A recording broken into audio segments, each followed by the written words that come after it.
Eshi hordoftoota fi dhaggeeffattoota yuutuubii keenya guyyaa irraa akkuma kanaan dura hojjechaa turre histoloojii fi respiratory system paartii 3 qabannee dhufnee irraa jechuudha.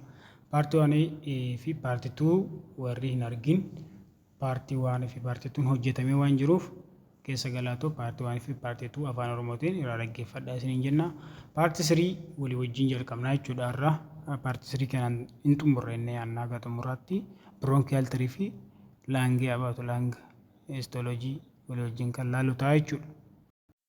Eshi we are structure of the lung and the bronchial tree warri jennuun walii wajjin kan laalu ta'a jechuudha.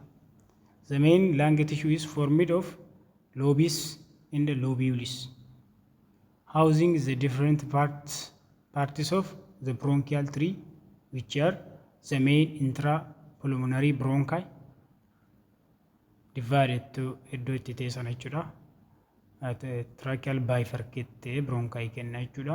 Isa intrapulmonary bronchi kan jennuun bronchioles itti fufa respiratory bronchioles deebi'ee dhumarratti immoo alveolar bronchioles jennaan jechuudha.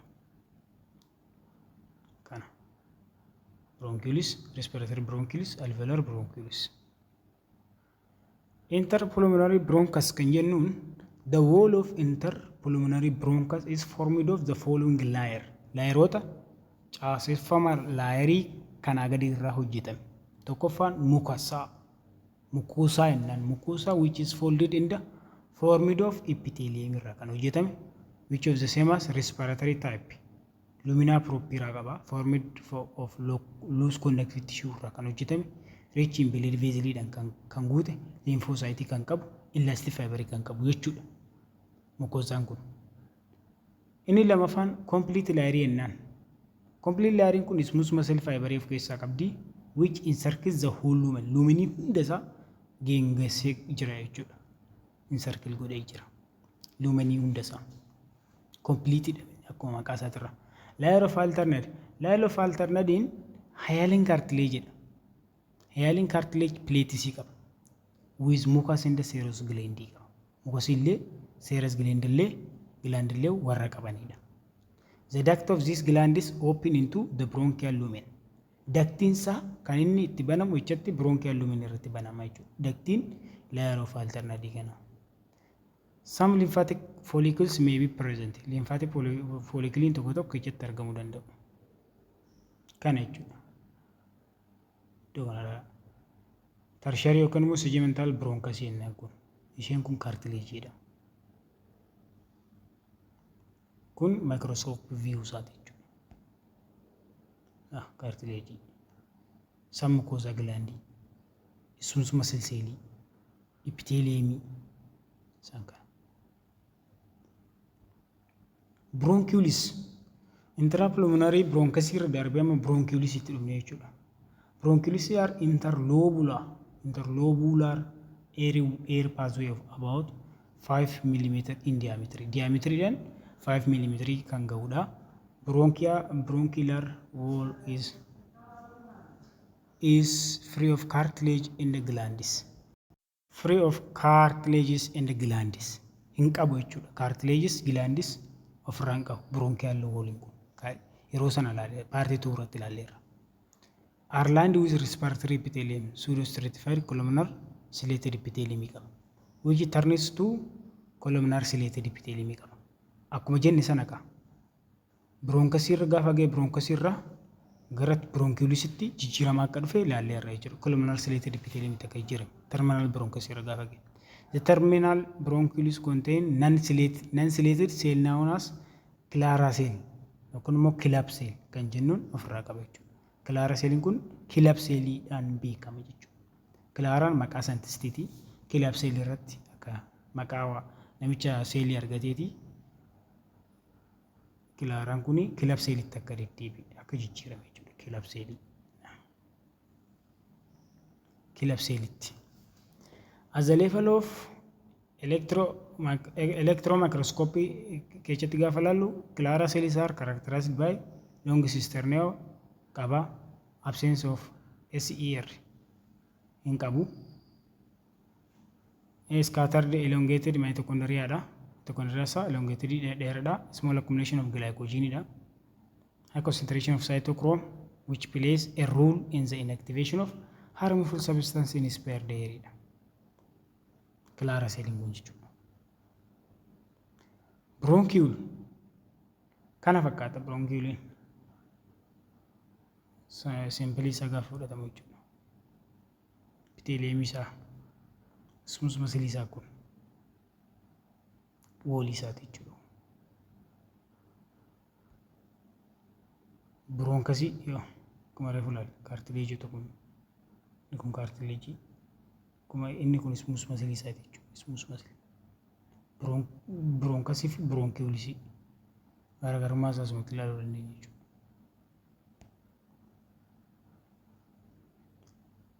Alveolar ducti alveoli caafcaafii kana jechuudha. Alveolar saakii isaa kun jechuudha.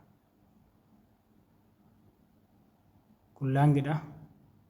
Akkuma beekamu kun laangi loobii lama qaba laala. Kun left laangidha jechuudha. Cardiac notch qaba. Terminal bronchioles, respiratory bronchioles, alveolar duct, alveolar sac, alveoli jedhama. Terminal bronchioles immoo ishee kana fakkaatti. Slide-dhaan gaafa ilaalamu. Microscopic view. Terminal bronchioles dha kunillee smooth muscle dha warra kun totally smooth muscle dha isaan cartilage fan qaban. Cuboidal squamous epithelium qabdi jechuudha.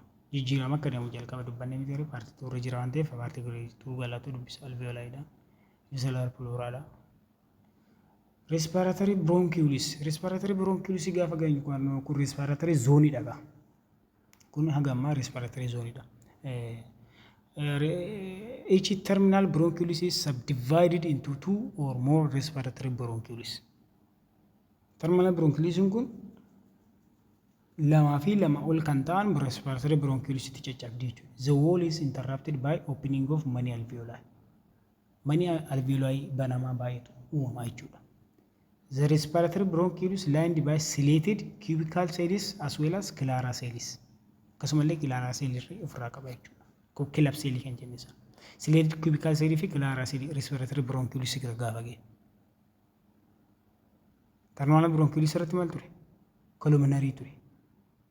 Isaachoo respiratory epithelium ture jechuudha. Jijjiiramaa dhufe. Alveoli gaafa ga'u immoo simply squamous ta'a jechuudha.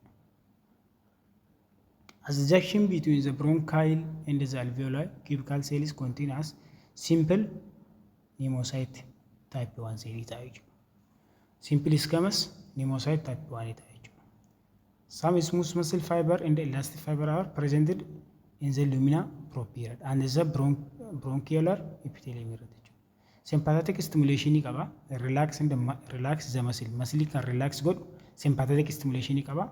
Hence epinephrine gaafa kennan asthma irratti amma epinephrine fayyadamna jechuudha. Asthma irratti. Asthmatic patient irratti epinephrine fayyadamna. Relax gochuudhaaf muscle.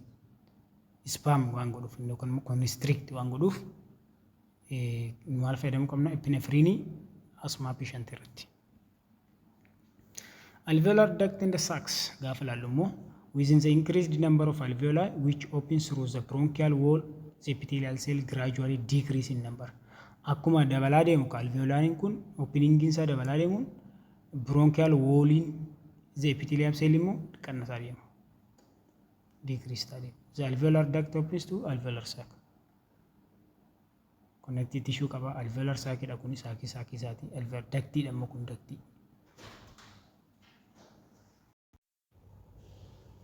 Eshi asmoo mucous gland fi mucosal lining jira jechuudha. Pulmonary vein yoo pulmonary vein fi pulmonary artery jira jechuudha. Pulmonary vein fi pulmonary artery jira jechuudha.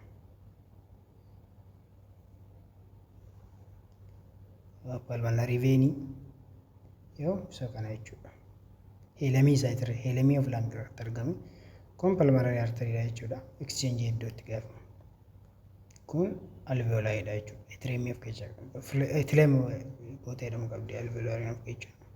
Capillary bead dha kun immoo capillary beadness ishee qaba jechuudha. Cells in the alveoli. Alveoli gubbaa seelota jiran. Olaallu seelonni alveoli gubbaa jiran tokkoffaan pneumocyte type 1 yookaan immoo alveolar type 1 jechuudha. Lamaffaan alveolar type 2 fi macrophage yookaan immoo dust cell jedhamu. Isaan kanatti argama. Seelii sadeen kanatti argama jechuudha. As mainly lamaan kana inni kun immoo akka dust cell yookaan immoo macrophage tti argama. Pneumocyte type 1 kan jennu immoo type 1 alveolar yookaan immoo type 1 pneumocyte squamous epithelial cell jedhama. Form the lining of 90% alveolar surface in isaa jechuudha. 90% iddoo itti gas of iddoo itti gas exchanging gaggeeffamudha. Nama rasiidha baay'eedha squamous qabdi thinness-idha simple squamous qabdi reduced to 0.05 to 0.2 micrometri dha jechuudha.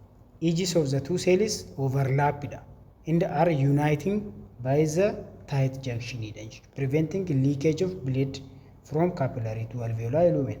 Kun maal umare blood air barrier jechuudha. As a respiratory membrane irratti blood air barrier jechuudha. Taphituun immoo surfactant warra produce godhan. Also known as septal cell maqaan biraa. Rounded dha, cuboidal dha, secretory cells with microvilli qaban. Secretory wanti isaan secrete godhan alveolar fluid yookaan immoo surfactant kan jennu jechuudha. Secretory granules are made up of several layers of multi-lamellar body qaban. The lamellar body are cytoplasm inclusion qaba jechuudha. Made up of phospholipid which combines with other chemical to form surfactant and the ooze out of the cell by exocytosis. Fluid secreted that is spread over alveolar surface. These cells can multiply the replace. Deme cells surfactant also bactericidal property qaba. Bacteria ajjeesuu danda'a. Mataa isaatti surfactant. Kana fakkaatan jechuudha endothelium midhaguun. Kun capillary dha. Capillary lumen isa. Type 1 warra asirratti argaman kana jechuudha. Type 2 immoo warra dubarratti argaman kana jechuudha. Type 1 kun warra dubarratti argaman kun type 1 dha. Type 2 isa akkasitti guddatee mul'atu kana. Surfactant production qaba. Endothelium qaba. Interstitial cell qaba jechuudha. Kana fakkaata. Capillary type 1 type 2 kun type 2 type 1 qilleensa kuni qilleensa jechuudha. Interalveolar septum. Alveolar distance between the two adjacent alveoli is called interalveolar septum. Distance between two adjacent alveoli is called as interalveolar septum. The septum is formed by thin alveolar septum. Epithelium irraa hojjetamti. Thinii kan alveolar epithelium irraa hojjetamti. Septamiin gidduu adjacent alveoli jirtu kun distaansiin kun yookiin fageenya gidduu alveoli jirtu kun thin alveolar epithelium qabdi jechuudha. Basement membrane of the alveoli epithelium. Connective tissue qaba, interstitium qaba. Septum kun elastic qaba, reticular fiber qaba, fibroblastic qaba, leukocyte qaba, macrophage irraa qaba jechuudha. Basement membrane alveolar epithelium thin alveolar epithelium qaba. The air in the alveoli is separated from the blade inside the capillary by the blade air jechuudha. Pulmonary barrier kan jennu. Airiin alveoli irraa separated kan itti ta'u blade keessa gaafa gahe. Blade capillary dhaan blade air kun pulmonary barrier kan jennu kun blade air barrier kun immoo respiratory membrane iddoo jennu isaatti wal jijjiirran gaasota gaafa gaggeeffamu alveolariin airii ishee gadhiisti blade afin kennite jechuudha. Type 2 cellii warra asitti argaman. Type 1 cellii warra asitti argaman. Dust cellii immoo warra macrophage jennee sana jechuudha. Macrophage. The pulmonary barrier is pulmonary barrier kun kan inni irraa uumame cytoplasm of the epithelium cell. Epithelial cell cytoplasm isaa akkasuma basal lamina of the alveolar epithelial cell. Basal lamina isaa baazaa laaminaa of endothelial seelii akkasumas cytoplasma of the endothelial seelii irraa uumamte jechuudha. Pulmonary barrier kan jenne sun jechuudha. Cytoplasma of the epithelial cell, basal lamina of the alveolar epithelial cell, basal lamina of the endothelial cell fi cytoplasma of the endothelial cell irraa ni uumamte jechuudha. Pulmonary barrier jennaan.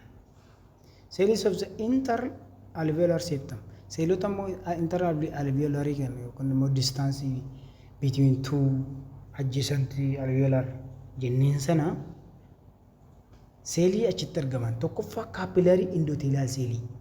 Capillary irratti kan argamtu endothelial seeliin jira. Endothelial seelii jechuun kan waliin blood vessel irraa hojjetamte jechuudha. Pneumocystis type 1 warra gas exchange gaggeessan. Pneumocystis type 2 warra surfactant produce godhan. Interstitial seelii fibroblast fi mast seelii. Alveolar macrophage trap warra godhan. Dust seelii jechuudha. Wanta barbaachifne warra liqimsan. Alveolar pori kan jennu immoo function isaa equalize pressure inside the alveoli. Alveoli gidduu dhiibbaa jiru equalize gochuudhaaf gargaara. Gatti wal qixxeessuudhaaf. Allow collateral air circulation in the bronchialis is obstructed jechuudha. Function isaa alveolar pori. Pleura is serous membrane covering the lungs. Pleura jechuun serous membrane ta'e kan lungii cover godhee jirudha. It is formed of two layers, parietal and visceral, which are continuous at the ileum. Ileum irraa magawirratti itti fufee jira jechuudha. Parietal fi visceral pleura of the lung. Akkasitti branches of pulmonary artery kunoo kana fakkaata. Bronchial immoo bronchial asin dhuftee lymphatic vessel kuni kun immoo veiniidha. Interlobular septum kan jennu kun ishee asii kana jechuudha. Alveolari kunuuti caafee respiratory bronchioles, terminal bronchioles, visceral parietal layer ishee kana visceral layer warra langitti dhiyaatan jechuudha. Kan langitti maxxantee jirtu visceral layer jennaani, kan alarraan jirtu immoo outermost layer parietalidha. Innermost layer immoo visceralidha jechuudha. Waligala kana fakkaataa part 3 respiratory histology of respiratory system kana fakkaataa part 1 fi part 2 hojjetamee waan jiruuf guddaa isin galateeffannaa. Histology of respiratory system kana fakkaataa waan dhaggeeffataniif guddaa galatoomadha. Part gosa kan biraatti nagaa wal arginutti nagaan tura. Kanammoo share nu gochuudhaan subscribe gochuudhaan like gochuudhaan nu jajjabeessaa. Thank you.